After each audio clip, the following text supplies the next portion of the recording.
monarchy will survive this. It's just that certain people, namely Andrew Mountbatten-Windsor, won't survive it because he has been stripped of all his titles and he's been stripped of everything else. What has he got left? Very little. So here we are. Andrew is, as we've said, is currently in police custody, and attention inevitably is going to turn to the rest of the royal family too. Even though Andrew has been stripped of his royal titles, it is worth remembering that the last senior royal to be arrested was King Charles I in 1647. Fair to say, very, very different circumstances then. This basically is unprecedented.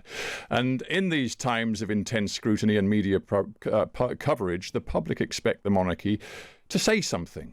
Let's think back to when the Queen was slow to react after Princess Diana's death in 1997 and the impact that had. The King today has released a statement saying, quote, "The law must take its course," after expressing deepest concern over the arrest. But what does all of this mean for the King and for the royal family? Let's speak to Dickie Arbiter, a name familiar to many of you, long-time royal commentator and, of course, a former royal press secretary. And we should say, Dickie, and I know you would want me to say this, that it's important to emphasise Andrew has consistently, strongly denied wrongdoing in relation to his association with Jeffrey Epstein, and he has not been charged with any crime. But having said that, let's ask you, if you were at the King's side today, if you were serving as press secretary today, as you once did, what would your advice be to the monarch? My advice to the monarch, good afternoon, my advice to the monarch would be do what he has already been doing. He can't be seen to be interfering. He can't say any more than he has said. He said that the police must conduct their investigation and the due process of the law must be observed. There's not much more he can say. He did say on last week that Buckingham Palace would, if required, cooperate with the police. Whether that has happened, we don't know. The police are being keeping everything very close to their chest. So he has done what he should have done. There are those calling him to stand up in front of a camera and speak. What he's supposed to say more than he has already said. No, I think what he's done absolutely correctly. He has stood back, allowed the police to carry on with their investigation as they must do. And if they need to be cooperating, he will do so. Just a short time ago, Dickie, on Times Radio, the historian A.N. Wilson described the events of today and everything behind it as, quote, a bomb going off into the idea of the monarchy. Just how big of a crisis for the royal family do you feel this to be? Well, it's two things, isn't it? It is a family crisis because Andrew, is one of their own.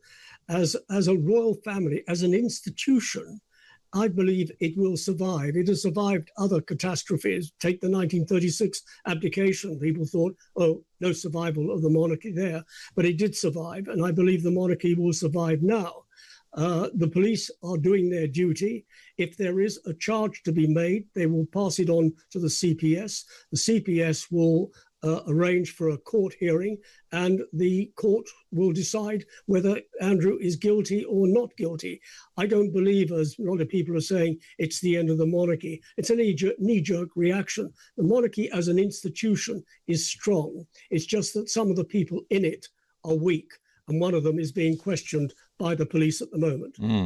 And the royal family have made it quite clear that they will cooperate with the police. I mean, would you, as a former insider who knows how the palace works, imagine that there will already be efforts to find the personnel who were acting perhaps as protection officers around Andrew, to go through archives, to go through data logs that the palace holds, to ensure that the information the police need is given to them in a timely fashion?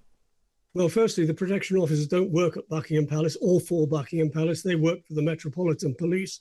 As far as documents are concerned, their police have been searching Wood Farm at Sandringham.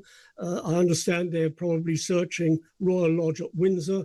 And in the fullness of time, they might well go to the California stores on the Windsor estate to look at anything that has been stored there. So they are going through the process as they should be going through.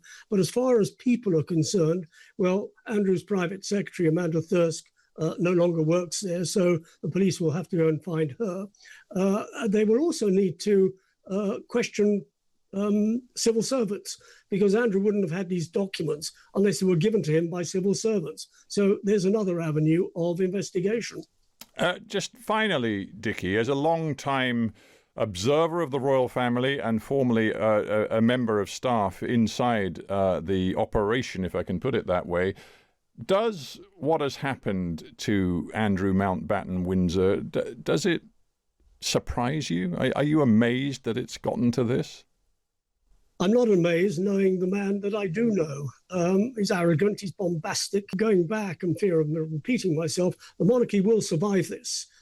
It's just that certain people, namely Andrew Mountbatten-Windsor, won't survive it because he has been stripped of all his titles and he's been stripped of everything else. What has he got left? Very little. Well, Dickie Arbiter, it's been very valuable to have your insights. Thank you very much for joining us on The Times at 1.